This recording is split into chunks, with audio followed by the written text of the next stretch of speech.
মুনাফিকের মধ্যে যাওয়া যাবে না। আল্লাহ রাব্বুল আলামিন বলেছেন যারা মুনাফিক, ইন্নাল মুনাফিকিনা ফিদ-দারকি আসফালি মিনান নার।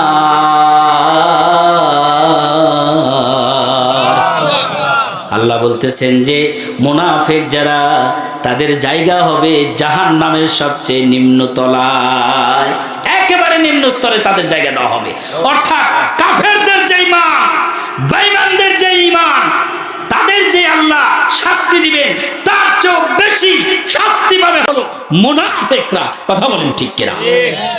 এই জন্য মুনাফিক হওয়া যাবে না। কি হতে হবে? ঈমানদার। কি হতে হবে? ঈমানদার। ঈমানের বাইরে থাকার কোনো সুযোগ নাই মুসলমানদের। ভাইরা আমার, আমি সেই বিষয়ে আপনাদের সামনে আলোচনা করতে চাই। পবিত্র কোরআন শরীফের মধ্যে আল্লাহ পাক এমন কোনো বিষয় নাই যা বলে নাই। এরকম কোনো বিষয় আছে নাকি?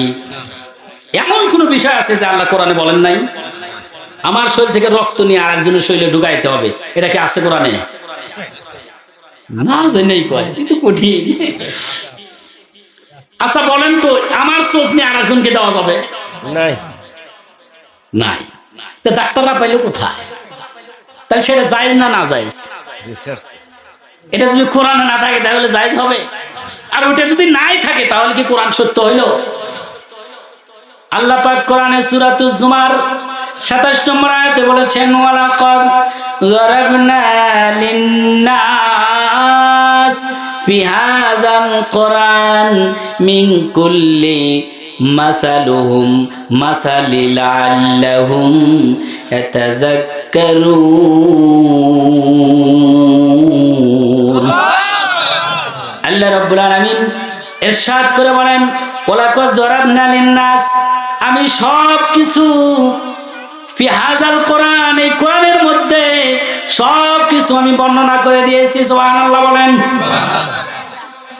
ফি হাযাল কোরআন, এমন কোন জিনিস নাই যা আমি কোরআনে বর্ণনা করে দেই নাই।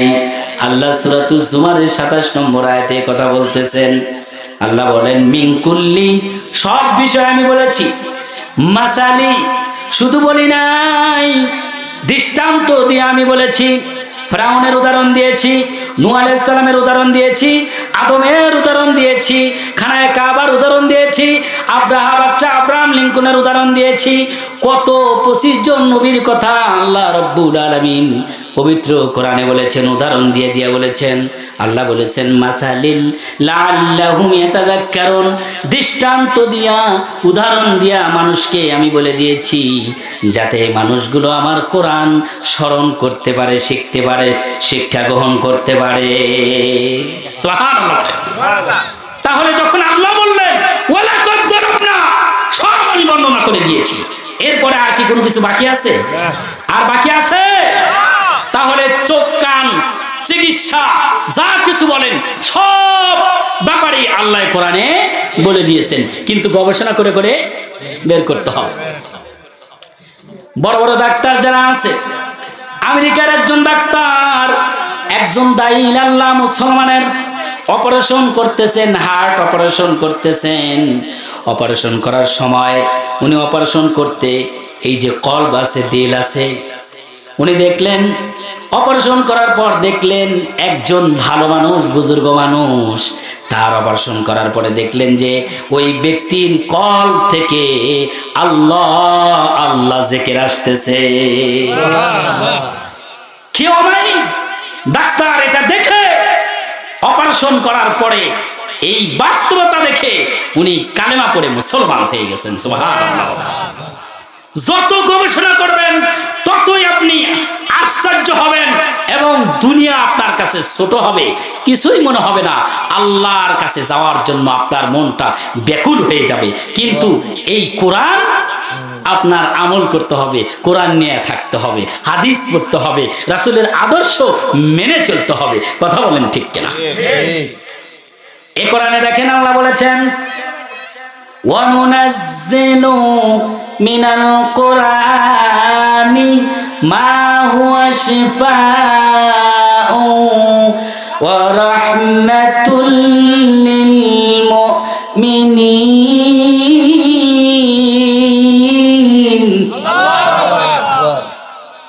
আল্লাহ রাব্বুল আলামিন বলতেছেন ওয়া নুনাজ্জিলু মিনাল কোরআন, আমি কোরআনের মধ্যে নাজিল করে দিয়েছি মা হুয়া শিফা, রোগ থেকে মুক্তির ব্যবস্থা, রাহমাতুল লিল মুমিনিন, যারা মুমিন মুমিনদের জন্য, যারা মুমিন তারা এই কোরআন থেকে শিফা পাবে। এই কোরআনের মধ্যে শ্রেষ্ঠ একটা আয়াত আছে, সবচেয়ে বড় আয়াত, নাম বলতে পারেন? আমার মা বোনেরা বেশি মুখস্থ করেন। সবচেয়ে বড় আয়াতের নাম কি? এই কোরআন শরীফের মধ্যে কয়টি সূরা আছে? 114টি সূরা। এই 114টি সূরার মধ্যে সবচেয়ে বড় সূরার নাম কি? বাকারা, সূরাতুল বাকারা। আলহামদুলিল্লাহ, আমার মুরব্বির বেটা সত্য বলেছেন। আর বড় আয়াতের নাম কি? যে আয়াত দিয়া মানুষ ভূত ছাড়ায়, যে আয়াত দিয়া ভূত পেতনি তাড়ায় দেয়, যে আয়াত দিয়া বেশিরভাগ পানিতে ফু দিয়া ছেলেদের কান্না থামায়, ছোট্ট ছোট্ট বাচ্চাদের। হুজুররাও চিকিৎসা করে, কবিরাজরাও চিকিৎসা করে এই আয়াতটা দিয়া। সে আয়াতের নাম কি? কেউ পারতেছেন না। এর মানে আপনারা শুধু হুজুরের কাছে যান, নিজেরাও তো একটু তদবির করা যায়, চিকিৎসা করা যায়। এই আয়াতটা আজকে মুখস্থ করে নিয়ে যাবেন। আমি আয়াত বলবো ইনশাআল্লাহ। এই আয়াতটা বলবো, সবচেয়ে বড় আয়াত কি? এই আয়াত পড়ে কেউ যদি, এই আয়াত যদি কেউ আমল করে, মরাই শুধু বাকি, মরার সঙ্গে সঙ্গে আল্লাহ তাকে জান্নাত দিয়ে দিবেন। তাহলে আয়াত জানতে হবে না ইনশাআল্লাহ। আমি নামে যাওয়ার আগে আয়াতটা বলে যাব, আল্লাহ যদি তৌফিক দান করেন। ভাইরা আমার, আল্লাহ বলতেছেন মা হুয়া শিফা, এই কোরআনের মধ্যে আমি শিফা দিয়েছি, ঔষধ দিয়েছি।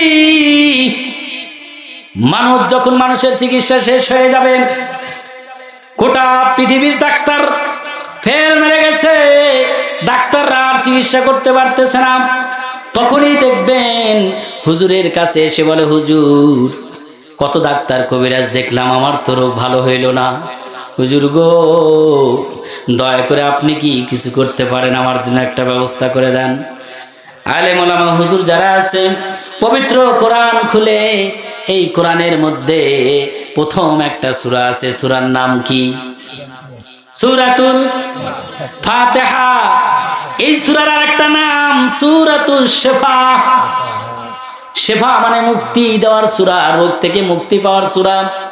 হুজুর ওযু কালাম করে এসে এই সূরাটি তেলাওয়াত করে 7 বার। তেলাওয়াত করে গ্লাসের মধ্যে পানি নিয়ে ফু দেয়, ফু দিয়া ওই ব্যক্তিকে দিয়ে দেয়। আল্লাহ রাব্বুল আলামিন গোটা পৃথিবীতে এমন অনেক নজির আছে, মুসলমান এইরকম ফু দেওয়ার পর এই পানি খায়া মানুষের হাজার হাজার রোগ দূর হয়ে গেছে। আমি কি মিথ্যা বললাম? মানায় বললাম? ওই যে দেখেন পাঙ্গাসি, কিছুদিন আগে 5 বছরের একটা বাচ্চা শুধু ফু দেয়, ফু দিলেই কাম, ফু দিলেই রোগ ভালো হয়ে যায়। হাজার হাজার মানুষ, পুলিশ দেখলো যে এত কাম খাম, আর ডাক্তাররা দেখলো যে এত আমাদের ব্যবসা শেষ। ডাক্তাররা যখন দেখলো যে রোগী তো আমাদের কাছে আসে না, ওখানে লাইন ধরে, বিশাল বড় বড় লাইন। পাঙ্গাসি বেশি দূরে না তো। এইটা দেখা ডাক্তাররা একজোট হয়ে, ডাক্তারের সমিতি আছে, তারা থানায় দিল কমপ্লেন, বন্ধ করেন। লক্ষ লক্ষ টাকা খরচ করে ক্লিনিক দিছি, এটা কি ধ্বংস হয়ে যাওয়ার জন্য? বন্ধ করেন কেরামতি। এখন আর ঝাড়ফুঁক দিতে দেয় না, মানে ওটা বন্ধ করে দিয়েছে। লাইসেন্স করা লাগবে, বলে লাইসেন্স করতে কত টাকা লাগবে, বলে 10 লাখ। আর দিন এনে দিন খাই, 10 লাখ কোনে পাবে? আবার টাকা নেয় না, খালি ফু দেয়। 5 বছরের বাচ্চা, এটা তো আমাদের দেখা কথা, এই কয়েকদিন আগের কথা আমার ভাইরা। তাহলে কোরআনের দাম আছে না নাই? ভাইরা আমার, আর একটা আয়াত আছে, যদি কেউ আমল করেন যে কোনো রোগ থেকে আপনি মুক্তি পাবেন। আল্লাহ বলেছেন কুল হুয়া লিল্লাযী আমানু, কুল হুয়া লিল্লাযী আমানু হুদাও ওয়া শিফা। আল্লাহু আকবার বলেন। এই আয়াত পড়ে কেউ যদি নিজের চিকিৎসা নিজে করে, আল্লাহর কসম, আল্লাহ তার কিন্তু বিশ্বাস থাকতে হবে, আপনার ইয়াকিন থাকতে হবে দিলে যে কোরআন আমার জন্য যথেষ্ট, কাফা বিল্লাহ, আল্লাহ আমার জন্য যথেষ্ট। কথা বলেন ঠিক কিনা? হুজুর পানি পড়া দিলে পানি পড়াও রাখে, আবার যায় ডাক্তারের কাছে। কি বানি হয় হুজুরের কথা, কি বানি হয়। এদিকে হুজুর দুইটাই চালাইতেছি, তাহলে কোনটা ছাড়লো বুঝবেন কেমনে? আবার এক ডাক্তারের কাছে তো যাবোই না, নানান ডাক্তার। হুজুর কবিরাজ ধরবে একজন না, 5 জায়গা থেকে একসাথে নিয়ে আসে। মানে একিন নাই, বিশ্বাস নাই, একিনের সাথে কাজ করতে হবে। তাহলে কোরআন আপনার জন্য মুক্তি ব্যবস্থা করে দিবেন। কথা বলেন ঠিক কিনা? যেহেতু কোরআনে আল্লাহ বলেছেন ওয়ানুনাজ্জিলু মিনাল কোরআন, আমি কোরআন নাজিল করেছি মা হুয়া শিফাউ রাহমাতুল লিল মুমিনিন, মুমিনদের রোগ থেকে মুক্তি দেওয়ার জন্য। আর আসতে বলেন সুবহানাল্লাহ। আমার ভাইরা, এরপরে আসেন কোরআন কেন নাজিল করলেন আল্লাহ? আল্লাহ রাব্বুল আলামিন সূরাতুল ইব্রাহিমের 1 নম্বর আয়াতে বলতেছেন, কিতাবুন আনজালনা ইলাইকা লিতুখরিজান নাস মিনাল যুলুমাতি ইলান নূর।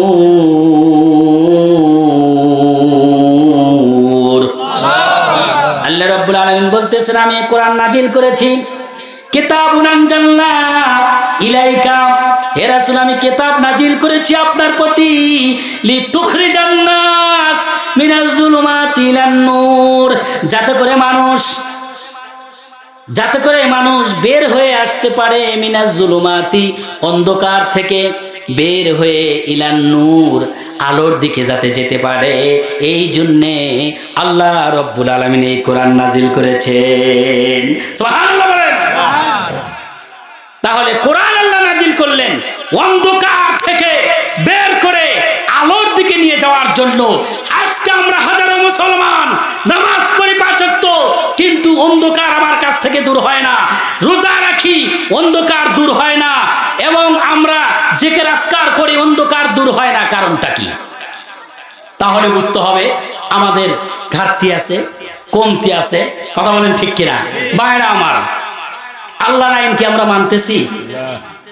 তা আল্লাহর আইন না মাইনা আপনি যদি জীবনভর আপনি যদি রোজা রাখেন, নামাজ পড়েন, জিকির আজকার করেন, আপনার কি কাজে লাগবে?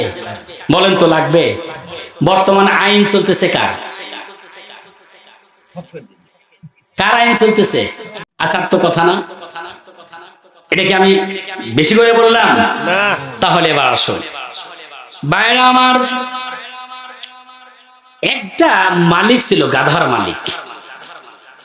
গাধার মালিক, ওই গাধা যা বলে তাই শোনে, যখন যা বলে রাজি। মালিক বলতেছে এই গাধা চল হাটে যাব। বলে হাটে যাবেন? ভালো কথা, চলেন যাই।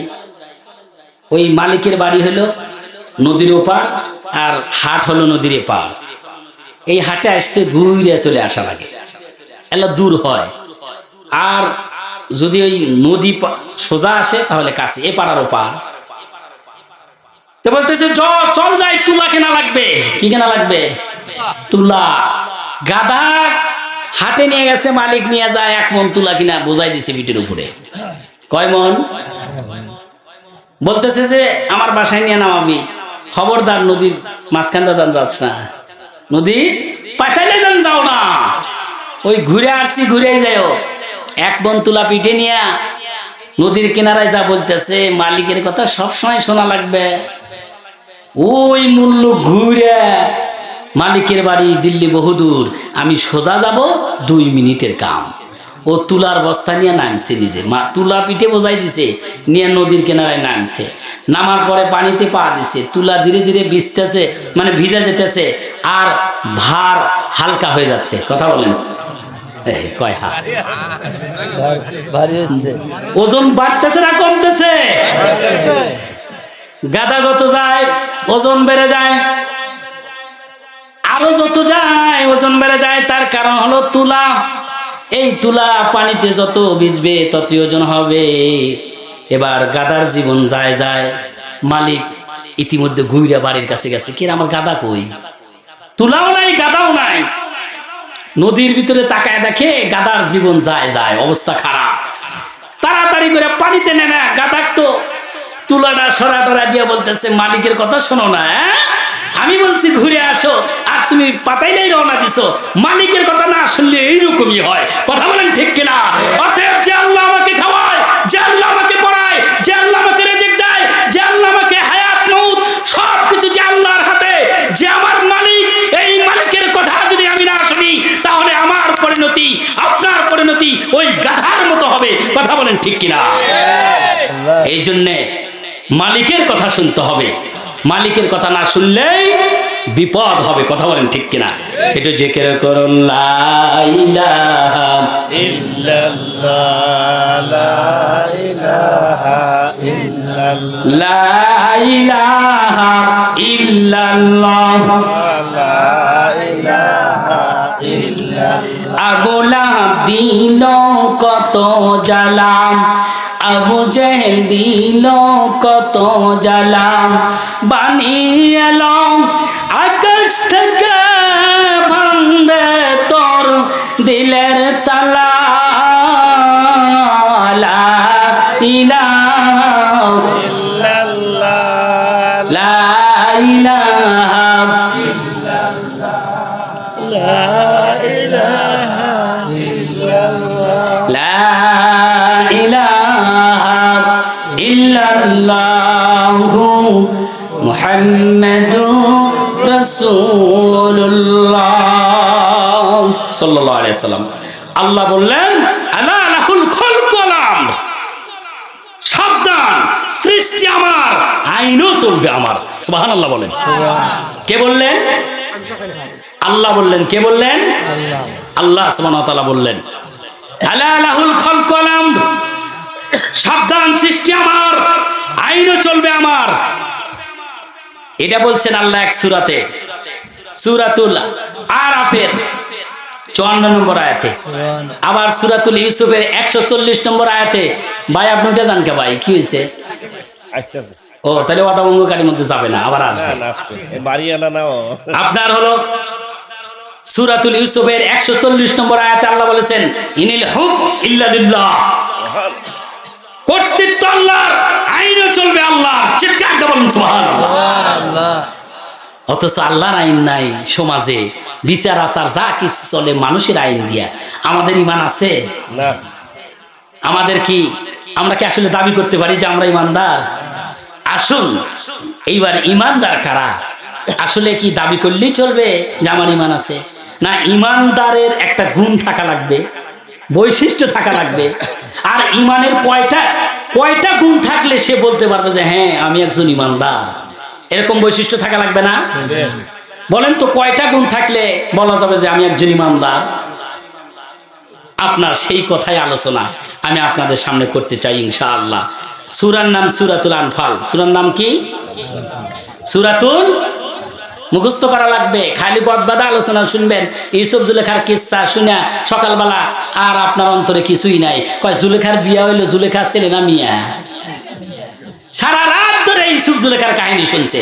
সকালে যায় স্বামী, স্ত্রী স্বামী বলতেছে, ওগো সারা রাত তো ইউসুফ জুলেখার কিসসা শুনলামই, কিন্তু জুলেখা মিয়া না ছেলে? এই মার্কা শুনে তো লাভ হবে না, লাভ হবে? এই জন্য আসুন মুখস্থ করা লাগবে। আমার মা বোনেরা, স্বামী ভালো না বসলে সে ওষুধ আমার কাছে আছে, এটা আপনারা নিবেন, শেষে দেব। এবং স্ত্রী যদি ভালো না বসে স্বামীকে, সে ওষুধও আছে, সেটাও আপনারা নিয়ে যাবেন ইনশাআল্লাহ। আমি তো প্রথমেই বলছি, কোরআন তো রোগ মুক্তির একটা ব্যবস্থা করে রেখেছেন, সে ওষুধ নিবেন ইনশাআল্লাহ, আমি দেব। আর একটাই আমল আছে, যে আমল না করলে, যে আমল করলে শুধু মরাই বাকি, মরলেই জান্নাতে চলে যাবে।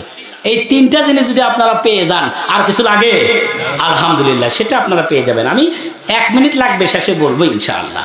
তাহলে এখন আসেন, ঈমানদার দাবি করতে হলে কয়টা গুণ থাকা লাগবে? সূরাতুল আনফালে আল্লাহ বলে দিয়েছেন 5টা গুণ থাকা লাগবে। কয়টা গুণ? 5টা গুণ। সূরার নাম সূরাতুল আনফাল। বলেন সূরার নাম কি? এত দেরি বলতেছেন কেন ভাই? মুখস্থ করাবো। সূরার নাম কি? সূরাতুল আনফাল। এই সূরাটি 2 নম্বর আয়াত এবং 3 নম্বর আয়াতে আল্লাহ বলেছেন 5টা গুণের কথা। কেউ যদি বলে আমি ইমানদার, এটা হবে না। এই 5টি গুণ যার মধ্যে আছে সেই কেবল ইমানদার হবে। সূরাতুল ফুরকানে আল্লাহ রাব্বুল আলামিন 4টি গুণের কথা বলেছেন একজন ইমানদারের। সূরাতুল মুমিনুন 18 নম্বর সূরা, 18 পারায় সূরাটা আছে, ওই সূরার মধ্যে আল্লাহ রাব্বুল আলামিন 7টা গুণের কথা বলেছেন একজন ইমানদারের। আর এই সূরাতুল আনফাল, এই সূরা আনফালের মধ্যে 2 এবং 3 নম্বর আয়াতে আল্লাহ পাক বলেছেন ইমানদারদের আসলে 5টা গুণ, এই 5টা গুণ যার মধ্যে থাকবে তারাই প্রকৃত ইমানদার। শোনা দরকার আছে না নাই? এই 5টা গুণ জানা দরকার আছে না নাই? আমার ভাইরা একটু মনোযোগ দিয়ে শুনবেন, আমি বেশিক্ষণ আলোচনা করব না। আল্লাহ পাক বলেন ইন্নামাল মুমিনুনাল্লাযীনা ইযা যুকিরাল্লাহ ওয়াজিলাত কুলুবুহুম ওয়া ইযা তুলিয়াত আলাইহিম আয়াতুহু জাদাতুহুম ঈমানা ওয়া আলা রাব্বিহিম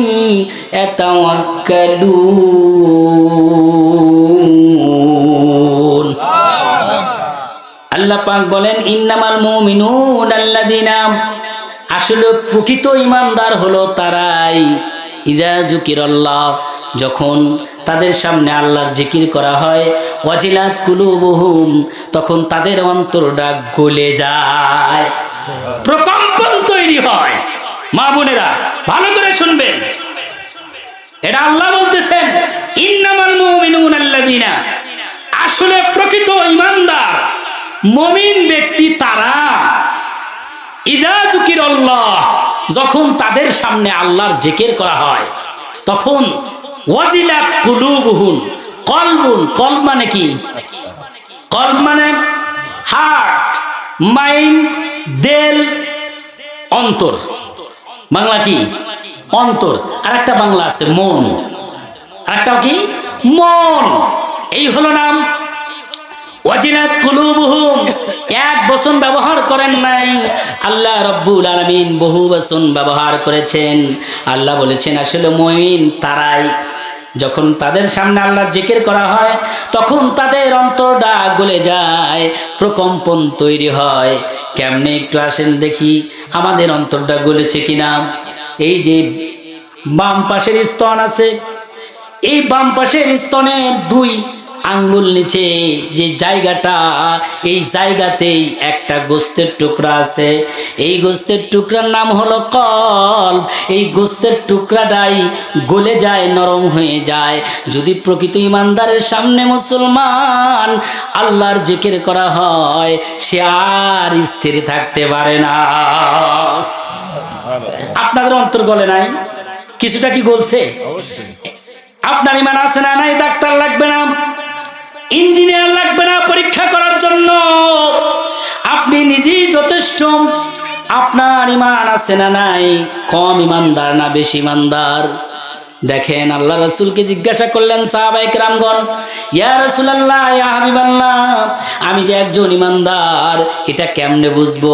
আমার যে ঈমান আছে এটা আমি কেমনে বুঝবো? সাহাবী যখন জিজ্ঞাসা করলেন, আল্লাহ রাসূল বললেন, আমার সাহাবীরা শোনো, যদি কোনো খারাপ কাজ করো, এই খারাপ কাজ করার পর যদি তোমার মনে কোনো অনুশোচনা না হয়, জুয়া খেলো অনুশোচনা হয় না, মদ খাও অনুশোচনা হয় না, মিথ্যা কথা বলো দিনের পর দিন, তোমার কোনো অনুশোচনা হয় না, মনে আবেগ জাগে না, অপরাধ করছো অপরাধ বোধ তোমার মনে হয় না, না ফরমানি কাজ তুমি করো কিন্তু তোমার কিছুই হচ্ছে না, আজকে সকালবেলা ফজরের নামাজ পড়ো নাই, জহর পড়ো নাই, আসর পড়ো নাই, মাগরিব পড়ো নাই, এশাও ছুটে গেল, তুমি ঘরের মধ্যে শুয়ে পড়েছো, তোমার তো মনে কোনো আফসোসই লাগলো না। খারাপ কাজ করার পরে যদি মনে আফসোস না জাগে তাহলে বুঝবা যে তোমার ঈমান নাই। আর যদি তোমার এক ওয়াক্ত নামাজ ছুটে গেছে, এক ওয়াক্ত নামাজ ছুটে যাওয়ার পরে তোমার আর ভালো লাগে না, যতক্ষণ না তুমি নামাজ আদায় করলে ততক্ষণ তোমার ভালো লাগতেছে না, তাহলে তুমি বুঝবা তুমি মিথ্যা কথা বলার পরে তোমার আর ভালো লাগে না। যতক্ষণ না তুমি তওবা করতেছো বুঝবা যে তোমার ঈমান আছে। সুবহানাল্লাহ। তাহলে পরীক্ষা করতে কি কোনো ডাক্তার লাগবে? মায়ের আমার কোনো ডাক্তার প্রয়োজন নাই, ডাক্তার লাগবে না। আপনি বলতে পারবেন যে আপনার ঈমান আছে না নাই। তাহলে যারা ঈমানদার তাদের সামনে যদি আল্লাহকে স্মরণ করা হয়, তার দিল অন্তর কি হয়? গলে যায়, নরম হয়ে যায়। ওয়াজিলাত কুলুবুহুম, 1 নাম্বার গুণ। ঈমানদারের কয় নাম্বার গুণ? 1 নাম্বার হলো দিলটা নরম হয়ে যায় যখন জিকির করা হয়। জিকির অনেক ধরনের আছে, ওই দিকে গেলাম না, সময় কুলাবে না। জিকির 5 প্রকার। কয় প্রকার? এই কোরআনটাও একটা জিকির। কোরআনের 55টা নাম আছে। কয়টা নাম আছে? কয় নাম? 55টা নাম আছে কোরআনের। তার মধ্যে কোরআনের আরেকটা নাম আল জিকির। কোরআনের আরেকটা নাম কি? ইন্না নাহনু নাযালনা যিকরা ওয়া ইন্না লাহু লাহাফিজুন। আল্লাহ বলতেছেন এই কোরআন আমি নাজিল করেছি, আর এই কোরআনের দায় দায়িত্ব সংরক্ষণ করার দায় দায়িত্ব আল্লাহর। এই কোরআন কেউ কিছুই করতে পারবে না। কোরআনের একটা বক্তা পর্যন্ত কেউ চেঞ্জ করতে পারবে না। কথা বলেন ঠিক কিনা? কিয়ামতের আগ পর্যন্ত কোরআনের কোনো কিছুই কেউ চেঞ্জ করতে পারবে না। সুবহানাল্লাহ বলেন। এটাই বড় মুজিজা মুসলমানদের জন্য। আল্লাহ বলেছেন ইন্না নাহনু নাযালনা যিকরা, তে কোরআন সংরক্ষণ করার দায়িত্ব আল্লাহ। এই আয়াতের মধ্যে কি কোরআন শব্দ আছে? আপনারা আবার খেয়াল করেন, ইন্না নাহনু নাযালনা যিকরা ওয়া ইন্না লাহু লাহাফিজুন। এই আয়াতের মধ্যে কোরআন শব্দ উল্লেখ আছে? নাই। এর মধ্যে জিকির শব্দের উল্লেখ আছে। এই জন্য কোরআনের আরেক নাম কি? জিকির। কোরআনের আরেক নাম জিকির। এভাবে 55টা নাম আছে। এই নামগুলো কোরআনের মধ্যেই আছে। ভাইরা আমার, এই জন্যে জিকির অর্থ হলো 5টি। জিকিরের দিকে আমি যাব না। বাংলাদেশে বিভিন্ন ধরনের জিকির আছে। আটরশি, এনায়েতপুরি, বেলগাড়ি, আতরশা মাজার, গোলাপশা মাজার, তারপরে আপনাদের বাড়ি গেছে নওগাঁ, আছে না নাই? বিভিন্ন জিকির আছে। সালাওয়ালা পীর আছে না নাই? বিরি বাবা আছে না নাই? বিরিওয়ালা সেকল বাবা আছে? সেকল বাবা, সালা বাবা, বিরি বাবা, কত বাবা আছে, বাবার কোনো শেষ নাই। বাড়া আমার, যত বাবাই আপনি চেনেন না কেন, আপনার যেতে হবে কোরআনের কাছে। কথা বলেন ঠিক কিনা? কোরআন ছাড়া আপনার কোনো উপায় নাই। আমি আর ওই দিকে জন্য গেলাম না। 2 নাম্বার গুণ আল্লাহ কোরআনে বলতেছেন, জাত ওয়াতুলিয়াত ওয়া ইযা তুলিয়াত আলাইহিম আয়াতুহু যাদাতুহুম ঈমানা।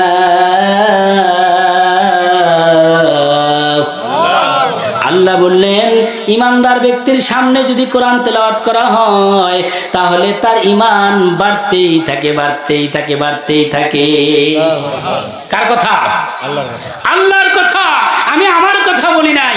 ঈমানদার ব্যক্তির সামনে যদি কোরআন তেলাওয়াত করা হয়, যাদাতুহুম ঈমানা, তার ঈমানটা বাড়তেই থাকবে, বাড়তেই থাকবে। চিল্লা বলেন সুবহানাল্লাহ। আপনাদের কি বাড়তেছে? ঈমান বাড়তেছে? যাদের ঈমান বাড়তেছে তাদের ঈমান আছে, ঈমানওয়ালা। আর যাদের ঈমান বাড়ে না, এখান থেকে মন অন্য জায়গায় চলে গেছে, আগামীকাল কি করবে এটা এখানে বসেই চিন্তা ভাবনা করতেছে। কথা বলেন ঠিক কিনা? বুঝতে হবে কোরআনের দিকে মন নাই রে মুসলমান। কোরআনের দিকে দিল নাই, কোরআনের দিকে আপনার প্রাণ নাই। কোরআনের দিকে যদি দিল না থাকে, কোরআনের দিকে যদি মন না থাকে, তাহলে কিয়ামতের দিন আমার আপনার জন্য জাহান্নাম ছাড়া আর কিছু নাই। এই জন্য দিল মন সব আপনার কোরআনের মধ্যে থাকতে হবে। কথা বলেন ঠিক কিনা? কয় নাম্বার গেল? 2 নাম্বার। 1 নাম্বার হলো আল্লাহর জিকির করলে দিলটা গলে যায়, এটা হলো ঈমানদারের গুণ। 2 নাম্বার, যখন তার সামনে কোরআনের আয়াত তেলাওয়াত করা হয় তখন তার ঈমানটা বাড়তেই থাকে, বাড়তেই থাকে। এই হলো 2টা গুণ। এবার আসেন 3 নাম্বার গুণটা কি? আল্লাহ কোরআনে বলতেছেন, ওয়ালা রাব্বিহিম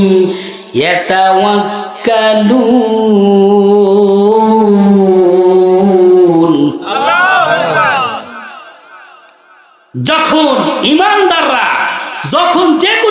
পরিবেশে পরিস্থিতিতে ভরসা করে কার উপরে? আল্লাহ। জোরে বলেন কার উপরে?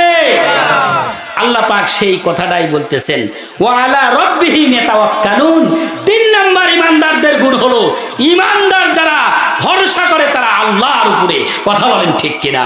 কোন মানুষের উপর ভরসা করে না, কোন এলাকার নেতার উপর ভরসা করে না, দেশের সরকারের উপর ভরসা করে না, ভরসা করে কার উপর? আরো জোরে বলেন কার উপর? আল্লাহর উপর ভরসা করে। এই হলো 3 নাম্বার গুণ। আমার মায়েরা, আমরা তো সবসময় মানুষের উপরে বেশি ভরসা করি।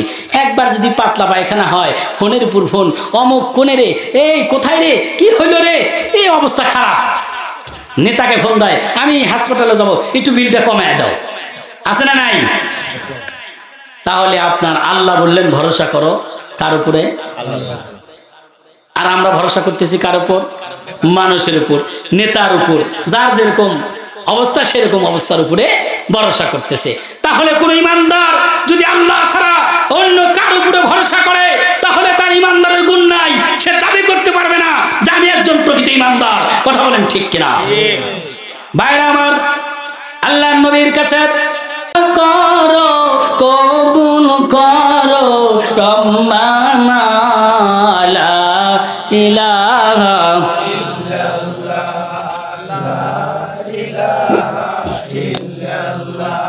লা ইলাহা ইল্লাল্লাহু মুহাম্মাদুর রাসূলুল্লাহ সাল্লাল্লাহু আলাইহি ওয়াসাল্লাম। আপনারা মন খারাপ করতেছেন আমার ভাইরা, এই জন্য স্ত্রীকে শাসন করার নিয়ম আছে, এই নিয়মটা ফলো করবেন। আমি বলতেছিলাম নামাজ কায়েম করতে হবে। নামাজ কি করতে হবে? নামাজ পড়তে হবে। আপনার পরিবারে 5 জন সদস্য, 5 জনই নামাজ ওয়ালা হবে। একজন যদি নামাজ না পড়ে তাহলে সংসার থেকে তাকে বের করে দাও। ইসলাম এটাই বলেছে। কথা বলেন ঠিক কিনা?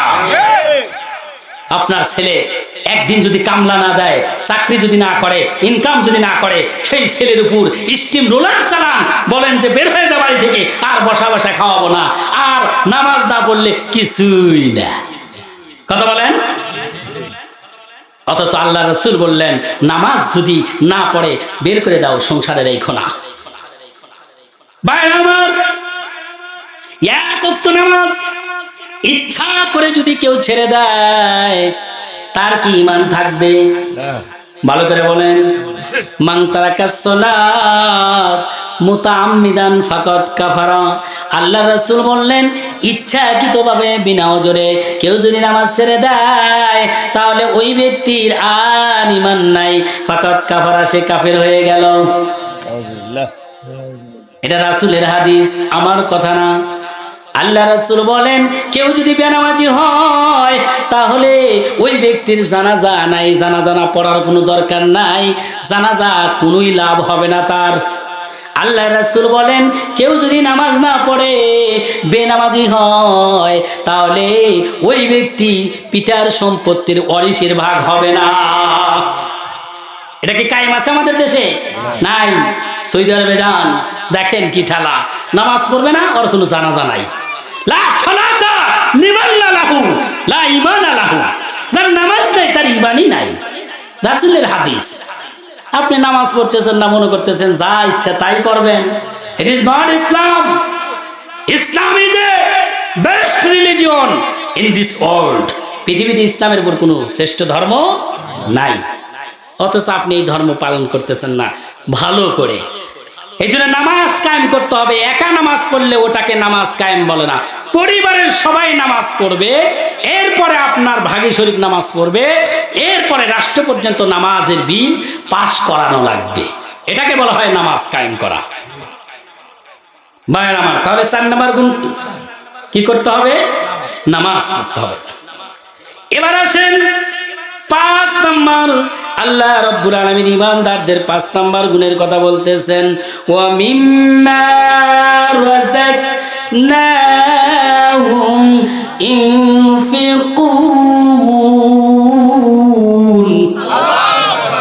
আল্লাহ রাব্বুল আলামিন বলতেছেন তোমরা যে ধন সম্পদ কামাই করো, রুজি রোজগার করো, এই সম্পদ থেকে নিজ হাতে অর্জিত সম্পদ থেকে আল্লাহর রাস্তায় খরচ করো।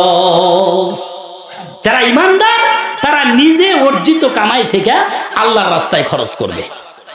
এই হলো 5 নম্বর গুণ। এখন দেখেন আমাদের দান খরচ করা এতটাই দুর্বল হয়ে গেছে আমরা, যার কারণে বিপদ আপদ আমাদের দূর হয় না। আল্লাহ রাসূল বললেন, as-সাদাকাতু তুরাদ্দুল বালা, দান সদকা হলো বালা মুসিবত দূর করে দেয়। পেটে একবার ব্যথা উঠলে ক্লিনিকে যান, হসপিটালে যান, কয় হাজার, 20,000 40,000 চলে যাচ্ছে। কিন্তু দান সদকা করলে ওই ব্যথা আর উঠবে না। কথা বলেন ঠিক কিনা? আমার মা বোনদের পেট কেটে সন্তান বের করতে হয়, কিন্তু দান সদকা করে দেখেন নরমাল আপনার বাচ্চা হবে, নরমালি, পেট কাটা লাগবে না। কথা বলেন ঠিক কিনা? নিয়াত করে দান করেন। আল্লাহ কোরআনে বলেছেন, লান তানালুল বিররা হাত্তা তুহিব্বু মিম্মা তুনফিকুন। সূরা মায়েদার 90 নম্বর আয়াত। আল্লাহ রাব্বুল আলামিন বলতেছেন, যতক্ষণ পর্যন্ত তোমাদের সবচেয়ে প্রিয় বস্তু আল্লাহর রাস্তায় দান না করবে, আল্লাহ ততক্ষণ পর্যন্ত তোমার ওই দান গ্রহণ করবেন না। মনে করছেন যে সবচেয়ে সেরা টাকা ওই দিন জুমার নামাজ পড়বার যা কয়টার মধ্যে ছেড়ে দিয়ে আসবেন? আমার মসজিদের ক্যাশিয়ার বলতেছে, হুজুর এই 5 পয়সায় এখনো শেষ হয় নাই, 10 পয়সা না, 10 পয়সা না, আটানারা দুলিয়ার সেরেনার শিখি এখনো শেষ হয় নাই। আমি বললাম যে এটা তো আমি দেখি না অনেক দিন ধরে। কয় আপনি দেখতে চাইলে প্রতিদিন জুমার দিন টাকা গোনানোর সময় কাছে বসে দেখেন। এর মানে সেরেনা আটানা দেওয়ার কোনো জায়গা পায় না, যা মসজিদে যা দেয়। আবার যত সেরা আটালিয়ালা টাকা কোটের মধ্যে টাকা বাড়াইতেছে। হাই রে দান করার সাইজ রে। অথচ আল্লাহ কোরআনে সূরাতুল মায়েদার 90 নম্বর আয়াতে বলতেছেন, সবচেয়ে প্রিয় বস্তু তোমাকে দান করতে হবে। দান না করা পর্যন্ত আল্লাহ তোমার দান গ্রহণ করবেন না। আল্লাহ রাব্বুল আলামিন ইব্রাহিম আলাইহিস সালাতু ওয়াস সালামকে স্বপ্ন দেখাইলেন, ইব্রাহিম সবচেয়ে তোমার যেই জিনিস প্রিয় বস্তু সেটা আল্লাহর রাস্তায় আমার দরবারে কুরবানি করে দাও। সকালবেলা ঘুম থেকে উঠে ইব্রাহিম খলিলুল্লাহ 100 উট আল্লাহর রাস্তায় কুরবানি করে দিলেন। পরের রাতে আবার স্বপ্ন দেখলেন, ইব্রাহিম তোমার কাছে সবচেয়ে যে প্রিয় বস্তু সেটা আমার জন্য কুরবানি করে দাও। ইব্রাহিম খলিলুল্লাহ আবার 100 উট আল্লাহর রাস্তায় কুরবানি করে দিলেন। আবার ঘুমাইলেন, ওই আবার স্বপ্ন দেখলেন, আল্লাহ একই স্বপ্ন দেখাইতেছেন, ইব্রাহিম তোমার সবচেয়ে যে প্রিয় বস্তু, তোমার কাছে সবচেয়ে যে যার বেশি দাম মূল্য, ওই জিনিসটা আমার দরবারে কুরবানি করে দাও। ইব্রাহিম খলিলুল্লাহ একে একে 300 উট কুরবানি করে দিল। কিন্তু তারপরেও আল্লাহ স্বপ্ন দেখাইতেছেন। এবার আল্লাহর নবী চিন্তায় পড়ে গেলেন, বুঝি না একে একে 300 উট কুরবানি করে দিলাম, তারপরেও আমার কুরবানি কবুল হইল না। তাহলে আমার সবচেয়ে প্রিয় বস্তু কি এটা তো বুঝতেছি না। এটা চিন্তা করতেছেন, ব্যাপারটা কি? 300 উট কুরবানি করে দিলাম, তাও আল্লাহর দরবারে কবুল হচ্ছে না, স্বপ্ন দেখাইতেছে। ইব্রাহিম খলিলুল্লাহ চিন্তা ভাবনা করে দেখলেন, একমাত্র প্রিয় বস্তু এখন দেখতেছি আমার কলিজার টুকরা। অনেক দিন পরে সাধনা করে পেয়েছি বিবি হাজরাকে বিয়ে করার পর ইসমাইল আলাইহিস সালাতু ওয়াস সালাম। কথা বলেন ঠিক কিনা? ভাইরা আমার, সবচেয়ে প্রিয় বস্তু কলিজার টুকরা ইসমাইল আলাইহিস সালাতু ওয়াস সালাম। আল্লাহর নবী ইব্রাহিম খলিলুল্লাহ বুঝতে আর বাকি রইল না। বিবি হাজরার কাছে যা বলে, বিবি রে দে দে আমার কলিজার টুকরাকে সাজায়া দে। বিবি হাজরাকে বলে না, মা তার কলিজার ধন যদি কুরবানি করার কথা বলে তাহলে কি দেবে? মায়ের মন মরি অতি নরম, দেবে না। ইব্রাহিম খলিলুল্লাহ তাকে বললেন না, একটু সাজায় দাও, একটু পাহাড়ের পাদদেশে বেড়াইতে লয়ে যাব, একটু সাজায় দাও গো বিবি। ইব্রাহিম আলাইহিস সালাম বলছেন, নবী হাজরা দেরি করলেন না, সুন্দর করে সাজগুজ করে দিলেন। কিছু দূর নিয়ে যা ইব্রাহিম আলাইহিস সালাম বলতেছেন, ওগো আমার প্রাণের পুত্র ইসমাইল, আমি একটা কথা বলতে চাই। বলে কি কথা বলবেন? আব্বাজান বলেন। বলে আমার আব্বাজান শোনো, প্রাণের পুত্র শোনো, আমি একে একে 3 দিন স্বপ্ন দেখলাম। আল্লাহ রব্বুল আলামিন আমাকে বললেন তোমার প্রিয় বস্তুটা আল্লাহ রাস্তায় কুরবানি করে দাও। আমি তো একে একে 300 উট কুরবানি করলাম, কিন্তু আমার কুরবানি আল্লাহর দরবারে গ্রহণ হয় নাই। আমি তখন বুঝতে পারলাম একমাত্র কলিজার টুকরা, একমাত্র প্রিয় বস্তু হলো তুমি। এই জন্য আমি নিয়াত করেছি আমি তোমাকে আল্লাহর রাস্তায় কুরবানি করে দেব। রাস্তে বলেন সুবহানাল্লাহ। ভাইরা আমার, বলেন তো নিজের কলিজার টুকরা সন্তান কুরবানি করা যাবে? কি মোহাব্বত আল্লাহর সাথে নবীর, আল্লাহর সাথে কি প্রেম! ইব্রাহিম খলিলুল্লাহর মতো প্রেম যদি না হয় তাহলে আল্লাহকে পাওয়া যাবে না।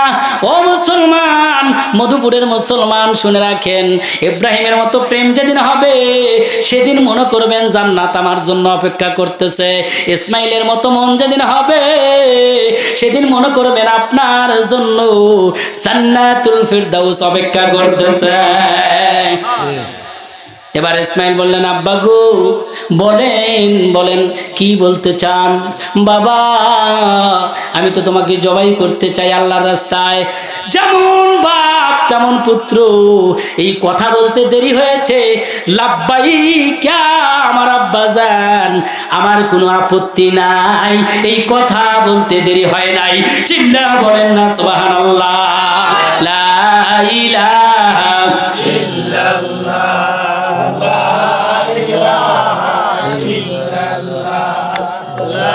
জোরে লা ইলাহা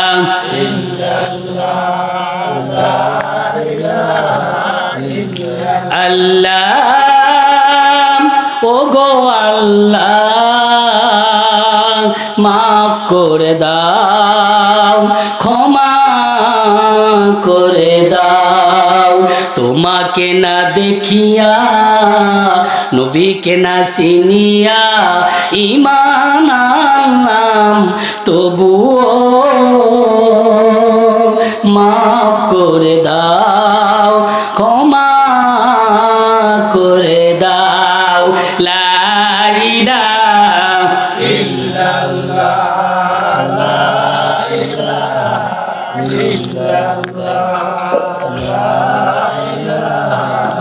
ইল্লাল্লাহ, লা ইলাহা ইল্লাল্লাহু মুহাম্মাদুর রাসূলুল্লাহ সাল্লাল্লাহু আলাইহি ওয়াসাল্লাম। ভাইরা আমার, নবী আল্লাহর সাথে কি মহাব্বত! নিজের কলিজার টুকরাকে আল্লাহর রাস্তায় কুরবানি করে দেওয়ার জন্য সাজগোজ করে নিয়ে যাচ্ছেন। আমরা পারবো? ভাইরা পারবো আমরা? যদি নাও পারি, কিন্তু আমাদেরকে তো মহাব্বত ভালোবাসা দেখাইতে হবে আল্লাহর প্রতি। আল্লাহর সাথে যার প্রেম নাই তার জান্নাত নাই, নবীর সাথে যার প্রেম নাই তার জান্নাত নাই, নবীর সাথে যার প্রেম আছে, আল্লাহর সাথে যার প্রেম আছে তার জান্নাত আছে। চিল্লা বলেন ঠিক কিনা? এই জন্য আমার ভাইরা, মধুপুরের ভাইরা, এই জন্যে ঈমান যদি আনতে হয় ইব্রাহিম খলিলুল্লাহর মতো ঈমান আনতে হবে। নারায়ে তাকবীর, নারায়ে তাকবীর। প্রধান বক্তার আগমন, শুভেচ্ছায় স্বাগতম। নারায়ে তাকবীর। যারা ঘুমায় আছে কুল যায় আগুন ধরছে, দেখেন গা একটু খোঁজ খবর নিয়া। তাকবীরের আওয়াজ যার কানে যায় সে যদি ইসলামের মাহফিল বাদ দিয়ে অন্য জায়গায় থাকে তাহলে শয়তান অলি শুধু দূরে যাবে।